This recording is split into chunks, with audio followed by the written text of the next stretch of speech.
nós estamos felizes com o aniversário desse conjunto abençoado das irmãs, a UFADG, pela vida da irmã Ivonete, pastor Adir, por este trabalho honrado, ilustre. E eu quero dizer que Deus realmente tem algo grande a realizar e já está realizando aqui nesta noite. Meus queridos, vamos abrir as nossas Bíblias em Miqueias 6. Nós estamos num tema bastante abençoado, que as irmãs escolheram Miqueias 6:6, Elas colocaram: como me apresentarei ao Senhor? E Miqueias pergunta: com que me apresentarei ao Senhor? Se você achou, diga amém. Amém. Então diz assim a palavra do Senhor: com que me apresentarei ao Senhor e me inclinarei ante o Deus Altíssimo? Virei perante Ele com holocaustos, com bezerros de um ano? Só a primeira parte. Com que me apresentarei ao Senhor e me inclinarei ante o Deus Altíssimo? Pode se assentar, amém? Em nome do Senhor Jesus. Mantenha a sua Bíblia aberta. Meus amados irmãos, nesta noite nós vemos uma palavra oriunda de um profeta que foi chamado por Deus. Nós sabemos que o profeta Miqueias, ele profetizou para os dois reinos, o reino do sul e o reino do norte. Sabemos que ele profetiza para Judá e Samaria. E Miqueias foi levantado por Deus num período muito difícil, num período de crise social, crise moral, crise ética. Eu costumo dizer que este é o chão que nasce a profecia. Geralmente a profecia ela vem acompanhada, muitas das vezes, de um povo que se esquece de Deus. Geralmente os profetas são levantados por Deus para denunciar que a aliança foi quebrada, para denunciar que o povo de Deus precisa de compromisso com Ele e precisa voltar a ser povo particular de Deus. Nós sabemos que o profeta Miqueias era de uma cidade chamada Morisset Gat. A Bíblia diz que ele era um homem humilde, uma origem humilde. Não tinha a sofisticação de Isaías. Era como Amós, era um homem do campo, era um homem humilde. Mas a Bíblia diz que agora Deus tira Miqueias do campo, Deus tira Miqueias do anonimato, Deus tira Miqueias do meio do cheiro das ovelhas e dos bois, para profetizar aos reis, para profetizar a Israel e a Judá, e a dizer que Deus não estava satisfeito com eles. Quando você olha a profecia de Miqueias e lê, você vai entender claramente que o profeta constrói uma profecia que tem como base a justiça social. Miqueias profetiza no meio de dois reinos que tratavam o pobre como caco. Quando você trata alguém como caco, significa que alguma coisa foi quebrada. Quando você trata alguém como caco, significa que alguma coisa foi espatifada. E o que foi quebrado? A relação de Deus com o seu povo, a aliança. Alguma coisa foi quebrada, alguma coisa não está bem. E agora o profeta Miqueias profetiza a respeito da injustiça. Ele olha para a classe dominante e diz que a classe dominante estava preocupada com a beleza, com a riqueza, estava preocupada com o poder. E ele então agora nos aponta uma classe, a classe dos latifundiários, a classe dos poderosos. E ele diz assim: olha, eles dormem de noite pensando no mal que vão fazer pela manhã e produzem o mal. Miqueias tem coragem de olhar para os falsos profetas, olhar para os anticriadores que profetizavam que Deus estava no meio de tanta injustiça. E ele disse que um dia eles iriam se calar, que um dia eles não teriam resposta. Mas ele diz assim: mas eu tenho fôlego do Senhor para continuar profetizando e falando da iniquidade de Jacó e a iniquidade de Judá. A Bíblia diz que o profeta, ele olha para o povo que convivia claramente com a injustiça. Ele diz assim: olha, enquanto muitos se vangloriam na sua riqueza, outros padecem pela exclusão, padecem de fome. O profeta tinha uma missão, tinha uma função social. O profeta foi chamado não para profetizar o que ele queria. Ele foi chamado como pessoa de Deus, chamada por Deus para ser boca de Deus, para ser voz de Deus, para ser embaixador de Deus. E ele não falava por ele mesmo, ele falava porque Deus queria que ele falasse. Não era esta a mensagem que ele queria profetizar certamente, mas era a mensagem que Deus o mandava profetizar.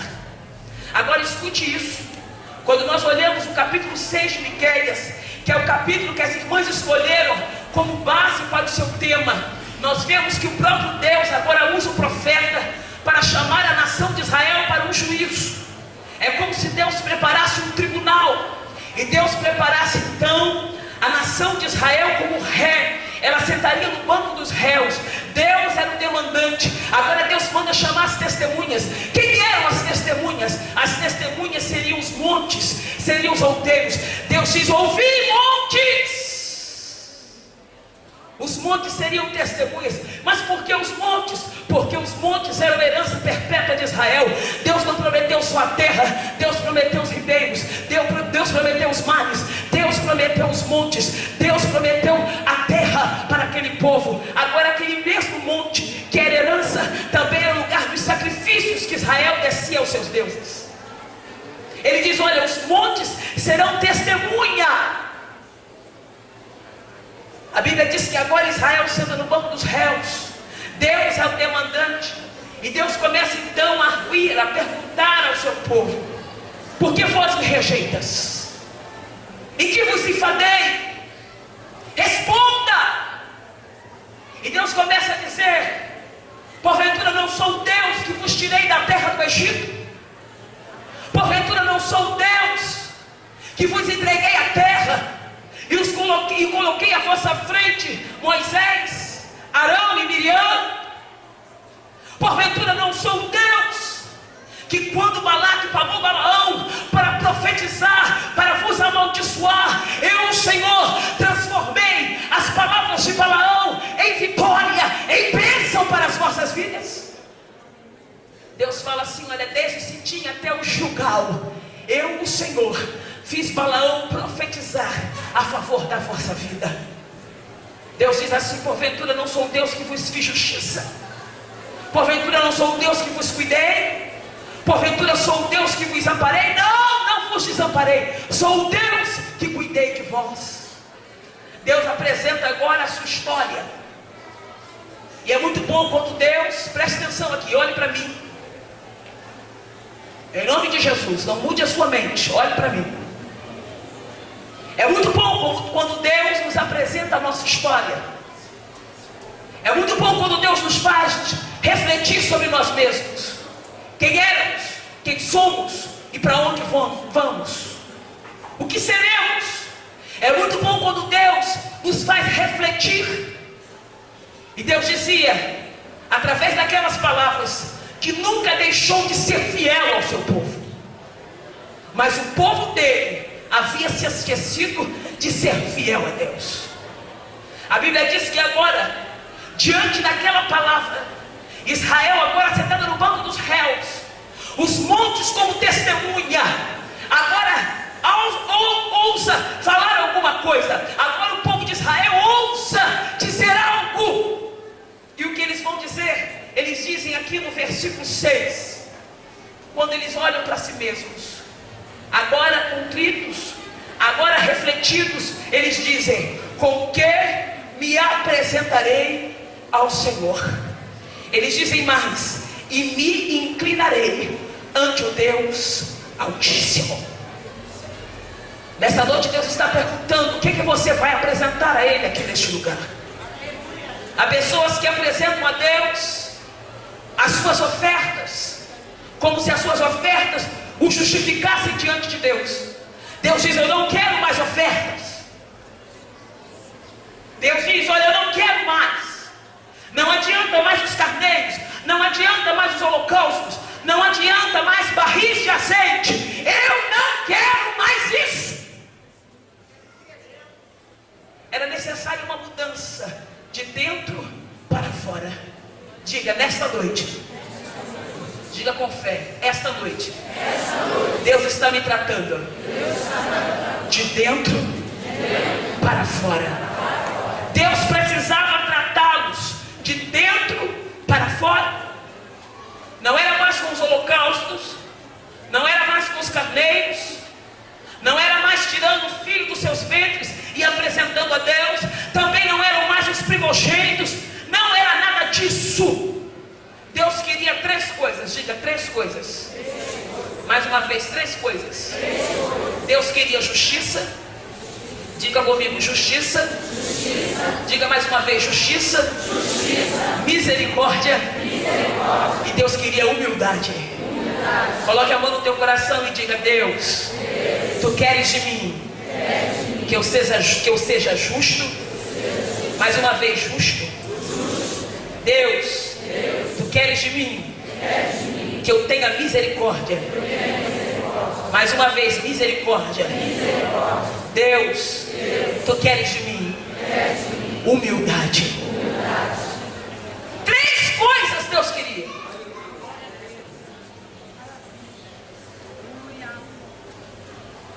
Deus queria justiça, porque não eram mais justos, porque eram egoístas, porque não tinham ética nas suas relações, não eram éticos, não cuidavam mais das viúvas, não cuidavam mais dos órfãos, cobravam impostos de quem não tinha como pagar, escravizavam os filhos daqueles que não tinham da onde tirar dinheiro para pagar impostos, roubavam terras, matavam inocentes, até o poder judiciário estava corrompido. Deus queria justiça. Não era mais oferta, não era mais holocausto. Deus queria mudança ética. Deus queria uma relação diferente entre irmão e irmão, entre um com o outro. Agora Deus diz: eu também não quero só justiça, eu quero que vocês busquem a misericórdia.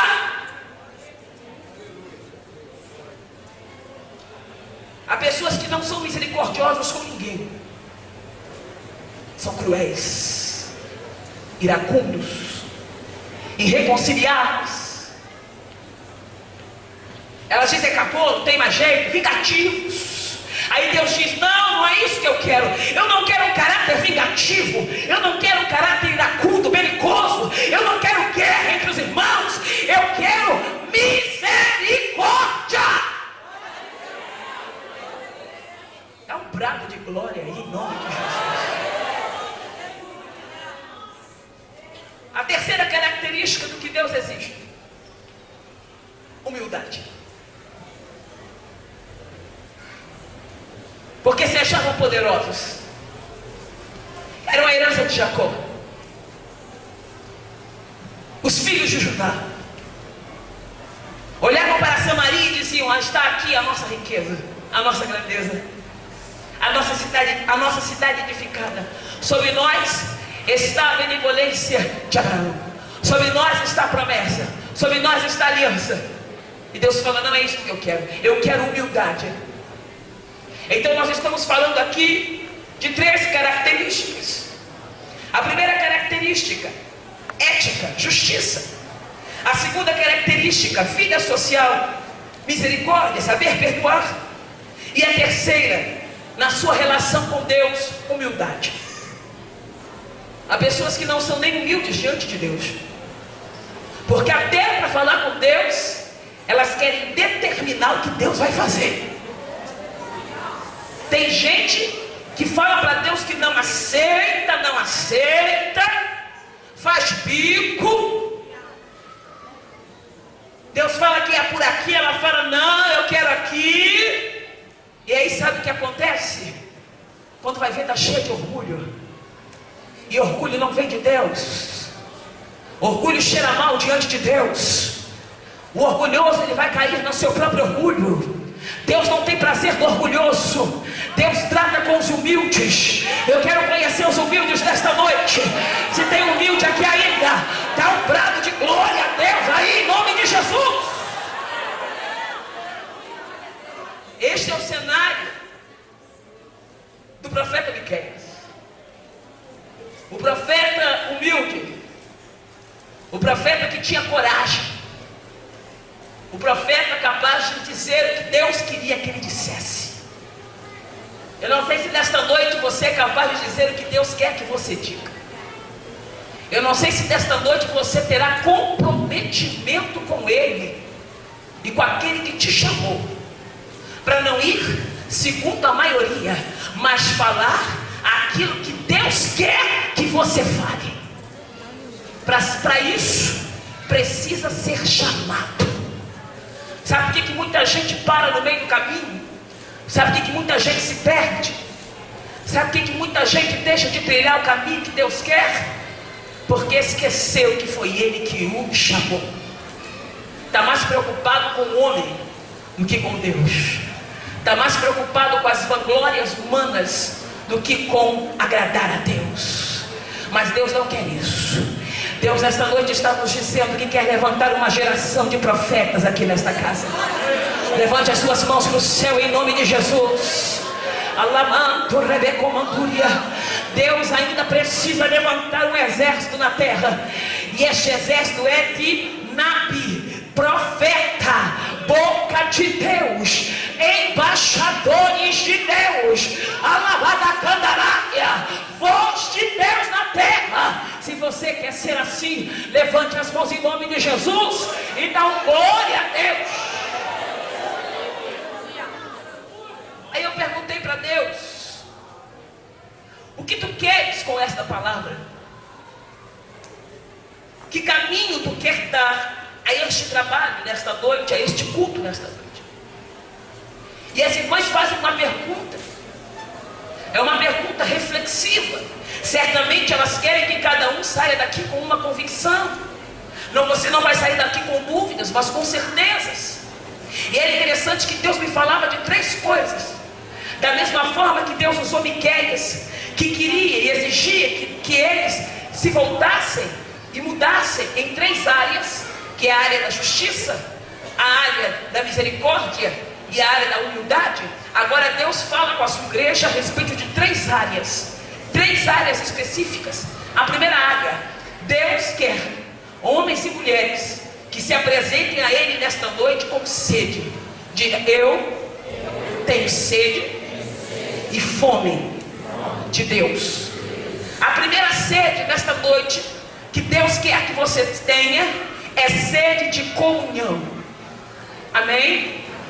Diga: eu tenho sede de comunhão.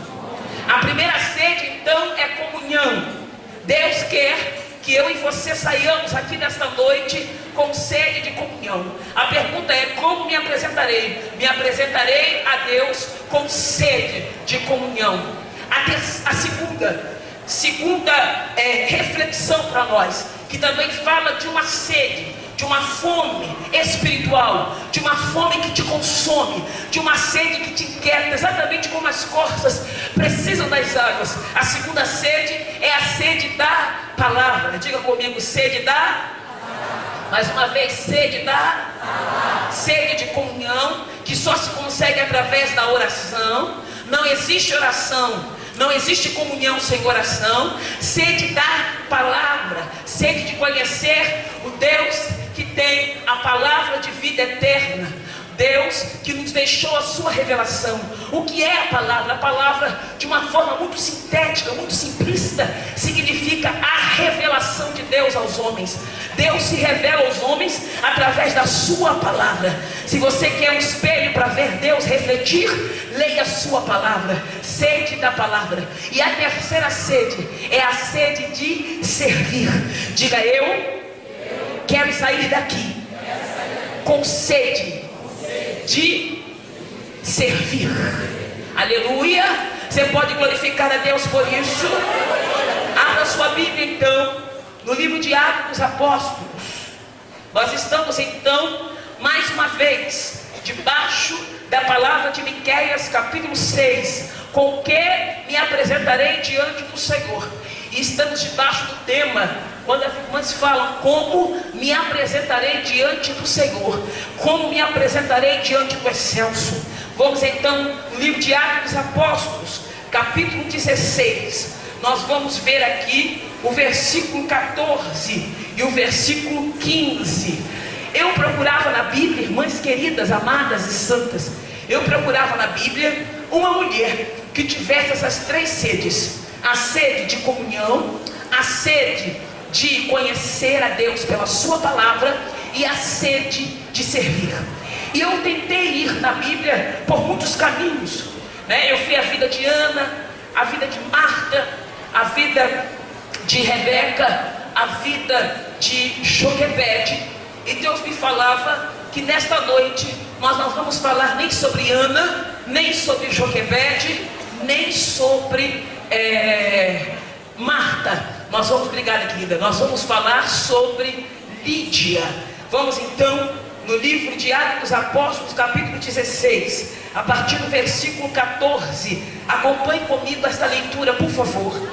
E uma certa mulher chamada Lídia, vendedora de púrpura, da cidade de Tiatira, e que servia a Deus, nos ouvia, e o Senhor lhe abriu o coração para que estivesse atenta ao que Paulo dizia. Olha como Lídia se encaixa bem naquilo que nós falamos sobre as três sedes. Versículo 15: e depois que foi batizada, ela e a sua casa nos rogou, dizendo: se haveis julgado que eu seja fiel ao Senhor, entrai em minha casa e ficai ali. E nos constrangeu a isso. Existe uma palavra profética aqui neste versículo 15. Existe uma palavra de vitória, não só para você, mas para todos da tua casa. Existe uma palavra de bênção aqui no verso 15, para todos que têm o teu sangue, a tua descendência, para a tua família. Quando Lídia diz: seja fiel ao Senhor, eu seja fiel ao Senhor, entrai em minha casa e ficai ali. Uma palavra profética para a tua vida. Deus hoje, Ele está entrando dentro da tua casa e ali Ele vai ficar. Oh, glória a Deus. Levanta a tua mão em direção à tua casa agora. Alabandarábia. Eu não sei aonde ela está, eu não conheço o teu endereço, eu não conheço aonde tu mora, mas o Deus que está aqui já enviou um exército lá, e Ele diz nesta noite: eu estou entrando pela porta da frente e lá eu vou ficar. Oh, glória. Escute isso. Como começa a história da irmã Lídia? A história da irmã Lídia começa com a figura de Paulo. Paulo então vai agora à sua segunda viagem missionária. Agora não está mais com ele Barnabé, mas Silas. E ele também no caminho atrai Timóteo para ele, porque vê em Timóteo um homem que teria um grande futuro nas mãos do Senhor. O desejo de Paulo era firmar as igrejas já abertas, mas também abrir novas igrejas. A Bíblia diz que então o plano que ele faz é de ir para a Ásia. Quando ele entra nas províncias da Bitínia, uma cidade romana, Paulo é impedido pelo Espírito Santo. O Espírito Santo é o maior agente missionário da terra. O Espírito Santo agora impede o apóstolo Paulo de permanecer nos seus planos. O desejo do Espírito é que Paulo não fosse para a Ásia. Não era que Deus não quisesse que o apóstolo Paulo abrisse igrejas na Ásia, não era nada disso. Tanto é que mais tarde ele abriu muitas igrejas na Ásia. Ele abriu a igreja de Corintos, a igreja de Gálatas, a igreja de Efésios, todas na Ásia. Mas a Bíblia diz que agora o plano de Deus não era que Paulo fosse para a Ásia. O plano de Deus era que Paulo fosse para a Europa. Sabe o que Deus te diz nesta noite? Deus te diz que você precisa estar em concordância com a sua agenda. Deus tem uma agenda.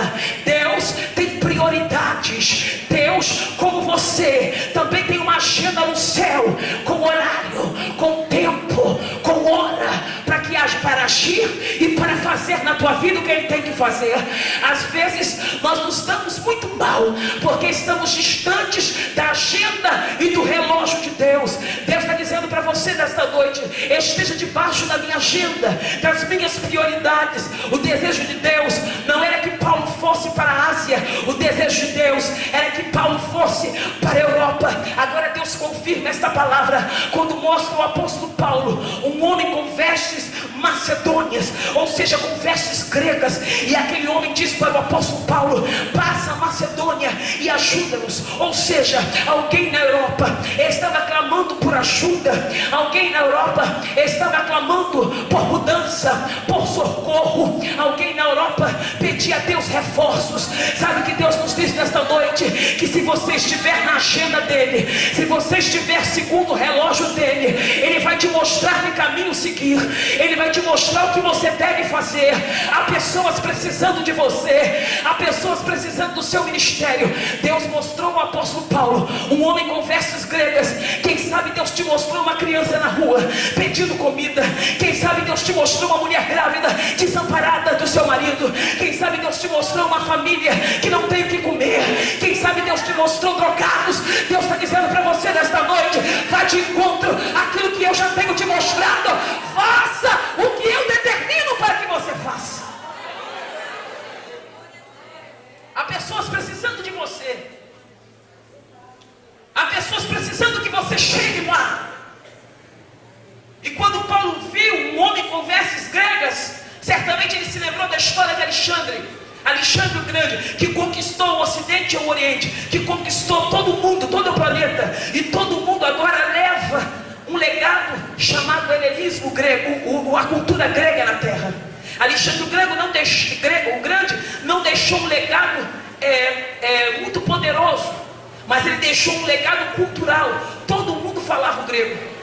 Agora a história mais linda de Alexandre é quando ele vai de encontro à cidade do Egito e passa pela Palestina, e ele vê, saindo de Jerusalém, um homem vestido como sumo sacerdote.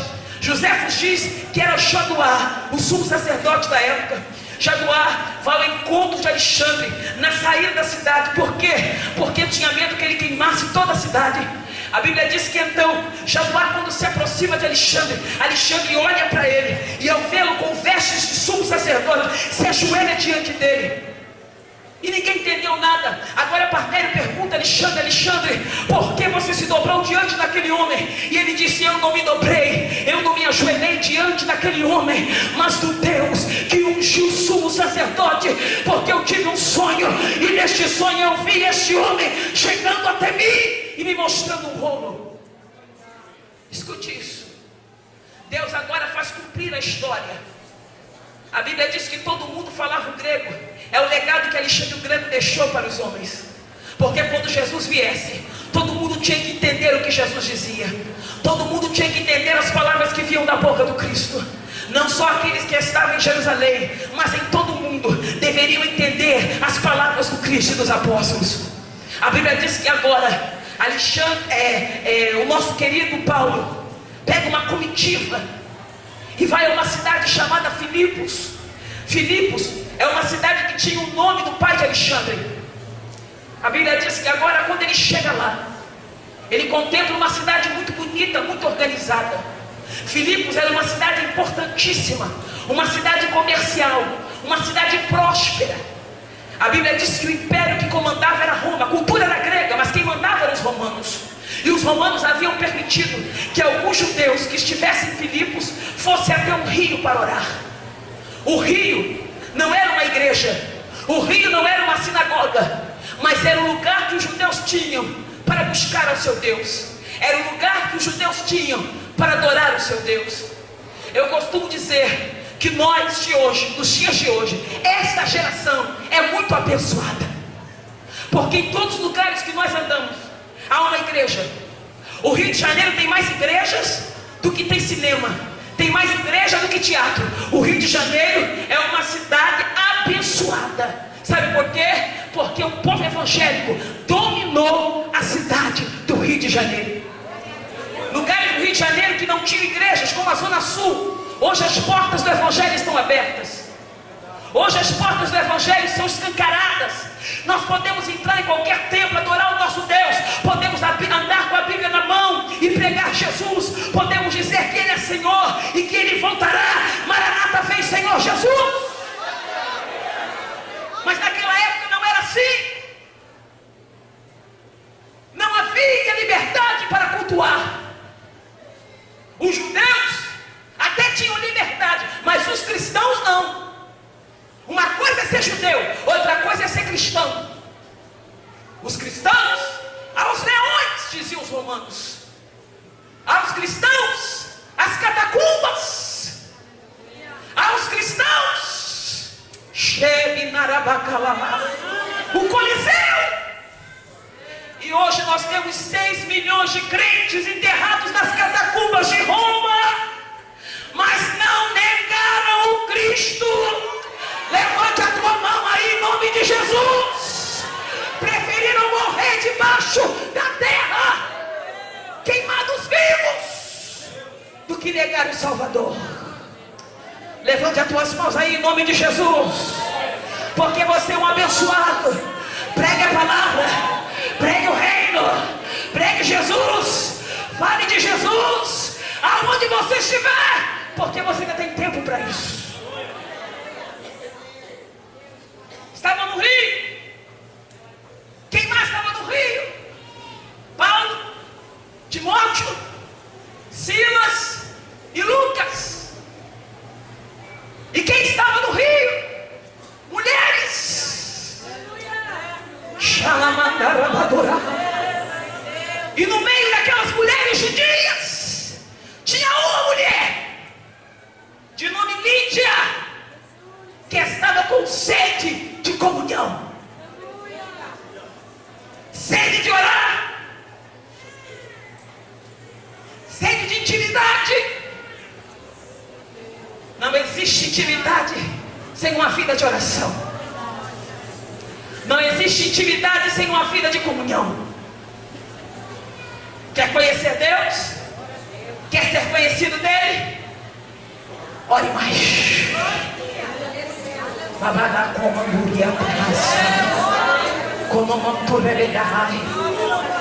Lídia é a mulher contemporânea, a mulher de hoje. No seu tempo é a mulher de hoje. Por que, Adriana? Porque Lídia trabalhava. A Bíblia diz que ela comercializava púrpura. E o que é púrpura? É uma cor. É um roxo hoje. Agora, para conseguir a cor roxa era difícil. Não era fácil. Era preciso que um molusco lá no mar fosse capturado. Um molusco chamado Morex. Era extraído dele uma tinta de cor roxa. E que todo mundo gostava, porque era moda. Só os poderosos vestiam roupa com cor. Os pobres vestiam roupa sem cor. Ou seja, eram roupas no seu tecido neutro, tecido cru. O linho era cru, o algodão era cru. Por quê? Porque ter roupa com cor era só para os ricos. Por isso que quando Jacó faz para José uma túnica de muitas cores, ele passa a ser mais odiado ainda pelos seus irmãos. Porque quando Jacó manda fazer aquela túnica, Jacó investiu muito ali. Jacó pagou um preço alto pelaquela túnica, para dar ao seu filho, o filho que ele amava, o filho da sua herança, o filho que ele tanto amava, tanto queria, o filho da sua Rebeca, da sua Raquel, perdão. Era o filho que ele tanto estimava. Aí os irmãos olhavam para ele e o odiavam. Olhe para você e veja se não tem cor na tua vida. Olhe para você por um instante e não veja se Deus não tirou aquilo que era sombrio da tua vida, aquilo que não tinha cor. Olhe para você e veja a tua história. Veja se não há beleza nela. Deus está dizendo nesta noite que da mesma forma com que José tinha uma túnica, Ele também colocou uma túnica na tua vida. Ele também colocou beleza na tua vida. Ele deu cor à tua história. Éramos preto e branco. seríamos mortos pelo exterminador. Porque o exterminador que entra em Jericó só para quando ele ver cor. E a cor que tinha na janela era cor de sangue, era cor carmesim. Ai, terra, levante as mãos aí. Eu não sei se você está entendendo, mas se você está entendendo, a glória a Deus aí, em nome de Jesus. Mata todo mundo, mas quando parar numa janela que tem um pano de cor de sangue pendurado nela, e aquela família você não vai matar, mas vai poupar. Vai poupar. Sabe por que você está vivo? Porque tem cor na tua vida, tem cor de sangue. Sabe por que ele não te venceu ainda? Porque ele tem que voltar atrás, porque ele olha para você e vê a cor do Calvário. Dá glória a Deus aí em nome de Jesus e adore. A cor é uma coisa muito importante na Bíblia. Está pensando que é qualquer coisa? Tudo na Bíblia é importante. Vai olhar para o tabernáculo, vai ver se ele não tem cor. Vai ver se não tem o azul. Porque o azul fala do Cristo celeste, o primogênito do seio de Deus. Vê se não tem o branco, que fala da pureza dele, da santidade dele, daquele que é justo e puro para todo sempre.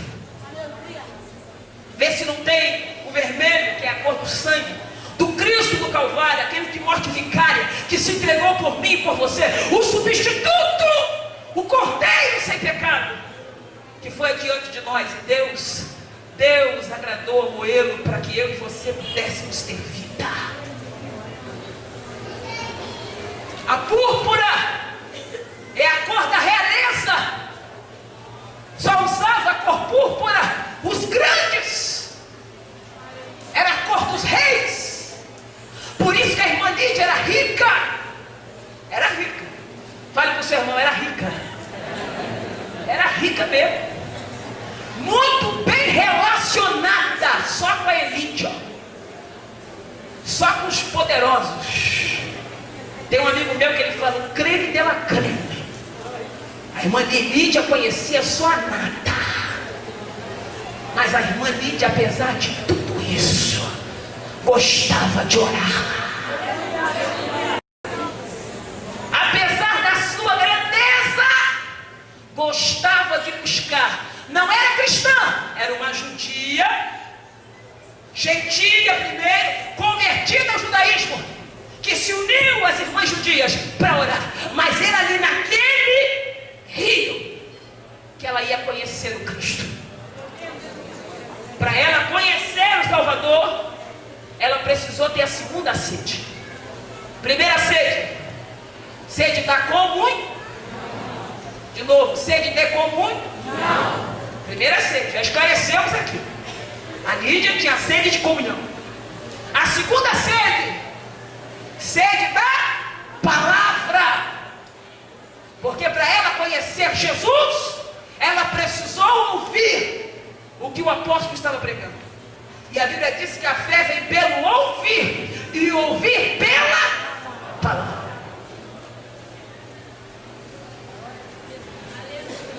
Não adianta querer ter força espiritual, poder, unção, graça, se você não gostar de Bíblia.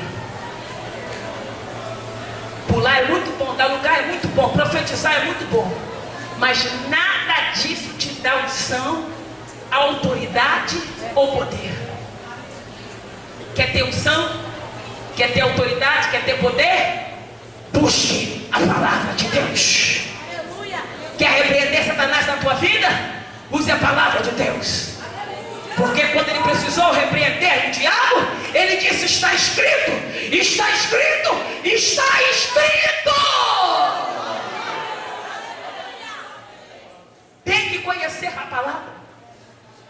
Ela fica atenta ao que Paulo está dizendo. Ela para ouvir a mensagem. E ela consegue ter fé, porque agora o Espírito Santo atua, a convence dos seus pecados, da justiça e do juízo, e gera nela uma fé que eu e você adquirimos no dia que nós levantamos a mão para Jesus, que chama-se fé salvífica. Ou seja, nós agora cremos que Jesus não só é o Senhor, mas também o Salvador. Já estou terminando. Ela se arrepende, aceita Jesus. E sabe quem é agora? A primeira crente da Europa inteira. Agora é que você vai dar glória. Sabe quem é a primeira crente do mundo ocidental? A irmã Lídia. Você não entendeu? Deus mandou o apóstolo lá e a comitiva inteira para ganhar a primeira alma num continente chamado Europa. Sabe quem é a primeira crente da Europa? É a nossa irmã Lídia, que agora dorme no seio de Abraão. Sabe o que Deus está dizendo nesta noite?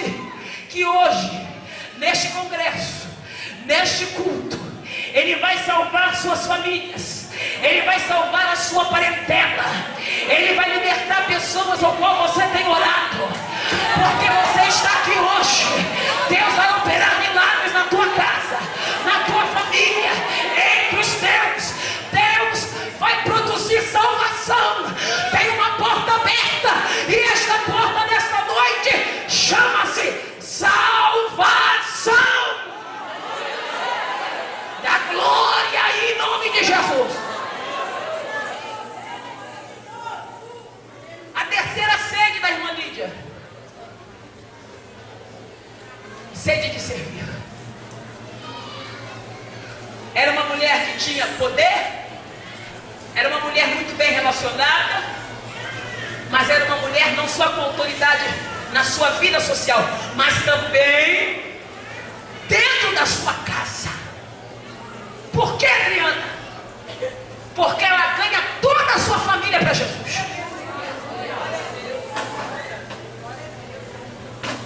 Não adianta ganhar o mundo inteiro e perder a sua alma. Não adianta ganhar o mundo inteiro e perder a sua família. Se o morto na tua casa ainda não ressuscitou, é porque você está colocando o morto no lugar errado. Se você quer que o morto se levante hoje, dobra o teu joelho e faz um altar na tua casa. Deus está dizendo nesta noite: a irmã Lídia tinha autoridade espiritual, e tinha dentro da sua casa relações tão saudáveis, tão maravilhosas, que ela ganha de forma rápida a sua família. Talvez fosse solteira ou viúva, porque a Bíblia não fala do seu marido, era solteira ou viúva. Mas a Bíblia diz que ela foi batizada, ou seja, ela se arrepende publicamente dos seus pecados, e a Bíblia diz que também ela ganha os seus. Mas ela tinha tanta sede em servir, que ela olha para o seu patrimônio, que não era um patrimônio qualquer. Ela olha para a sua condição e diz: estes homens são homens de Deus. Antioquia mandou estes homens para pregar, mas estes homens não têm onde ficar. Quem sabe estão acampados em tendas, estão mal acampados, mal alojados. Então, eu vou oferecer o que eu tenho de melhor para Deus. Eu tenho uma casa, eu tenho serviçais, eu tenho boas acomodações. Então eu vou dar o que eu tenho de melhor a serviço do meu Deus. Sede de servir. Sabe o que nos falta hoje? Sabe o que tem nos faltado hoje? Servos. Fala para o irmão do seu lado: você é servo?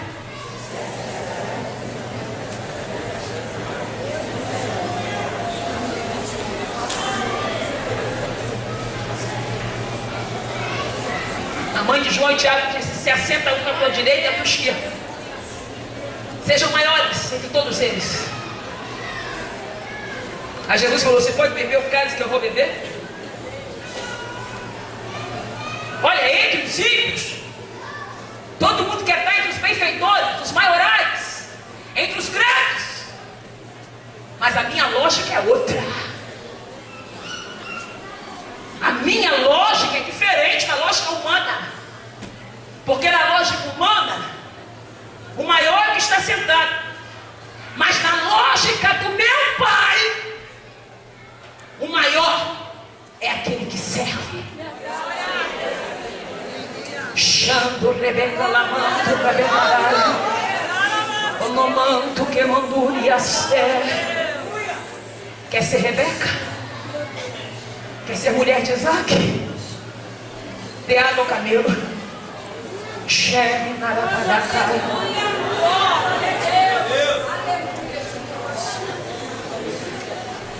Quer crescer?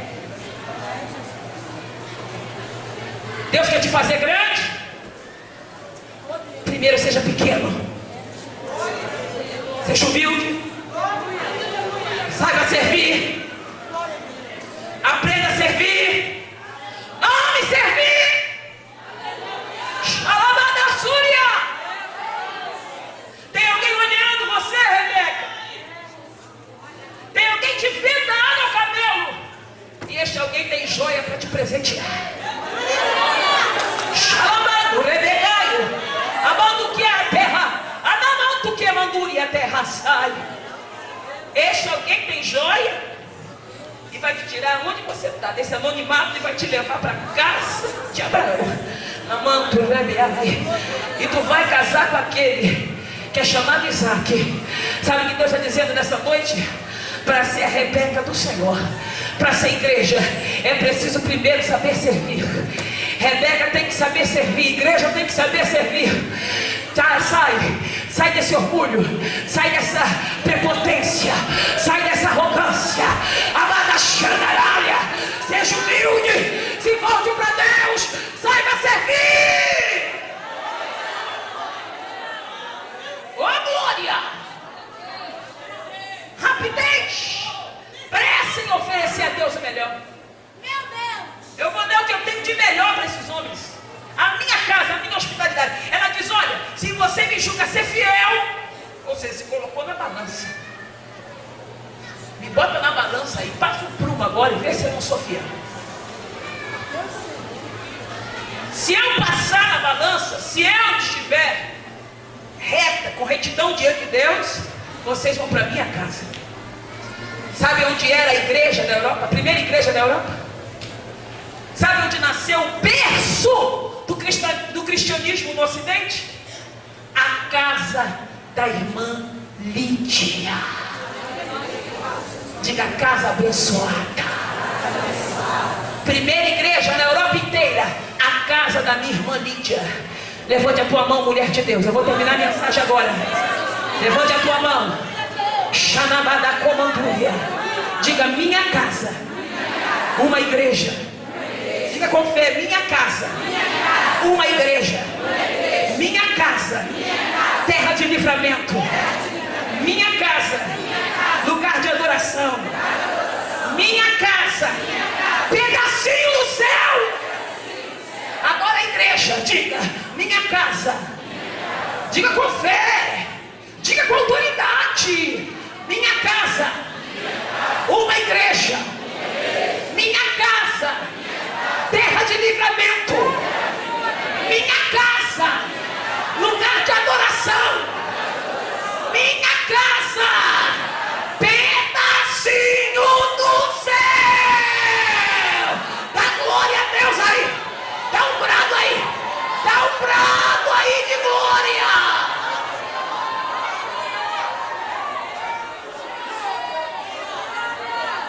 Fica de pé.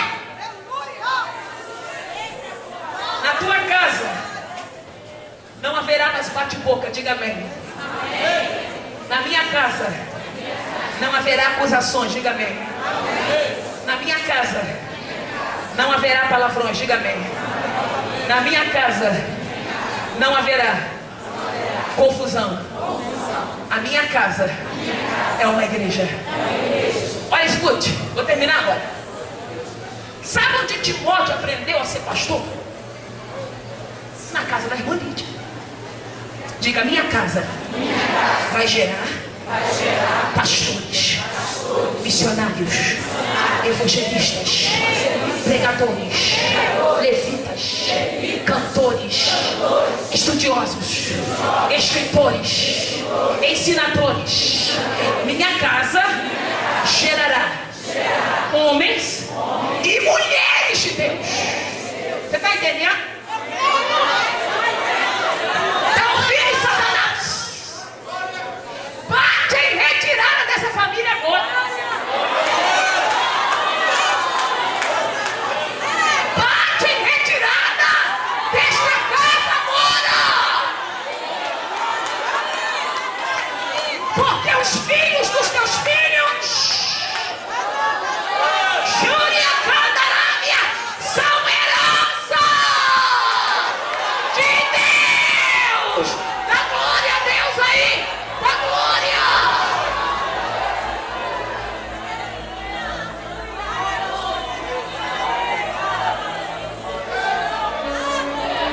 Irmã Ivonete, fique tranquila, porque muitas irmãs vão lhe procurar depois desse congresso e vão dizer que os filhos que estavam rebeldes se converteram. Marido de 20 anos, 15 anos afastado, tu orando por ele, colocando o joelho todo dia no quarto de Eliseu, o quarto que a Sunamita deixou morto. É lá que tem o altar. E você ora ali, naquele lugar, já tem a marca do teu joelho. Diz o Senhor, o teu marido vai entrar contigo por essas portas, sentará do teu lado aqui neste banco e dirá que só o Senhor é Deus. Quem recebe essa palavra? Quem recebe? Sabe onde que Silas aprendeu a louvar do jeito que louvava? Na casa da irmã Lídia. Bem, Lucas anotando tudo na casa da irmã Lídia. E Paulo, depois que foi açoitado, humilhado em praça pública, ele e Silas cantaram no cárcere. Deus mandou um terremoto. Agora, para Deus mandar terremoto, o louvor tem que ser diferente. Arrebentou tudo, o grilhão quebrou, arrebentou tudo. Deus salvou o carcereiro, olha aí, ó. Mais uma alma dela. Sabe para onde que eles foram? Para a casa da irmã Lídia. Alguém vai voltar hoje para lá. Aquele que fez a mala e foi embora tem endereço certo hoje, em nome de Jesus. Curva a tua cabeça para te salvar, para te cuidar, para te curar, para fazer, para operar. Ele monta na asa de um querubim e vai ao teu encontro. Ele desce e passa sobre as nuvens, porque elas são o pó dos seus pés. E ele pisa nas alturas da terra só para te encontrar. Aquele que toma os mares em sua concha da sua mão. Aquele, Anai, Júlia, a terra, que é o princípio e o último. Elohim, Anai, Júlia, ele mesmo vem nesta noite em direção ao teu propósito nesse culto. Ele me sacia a tua sede aqui hoje. Porque como fiz com a samaritana, já comecei a descer e fluir águas cristalinas. Aleluia! E terra. E que não terás mais sede, porque eu mesmo fluo na tua vida e na tua história. Sacio-te! Mato a tua fome, porque eu mesmo sou pão precioso. Amém, amém, o comandante a terra. Portanto, adorai, Adonai, Adonai, adorai, apenas adore, porque tudo já está feito. Diga o meu.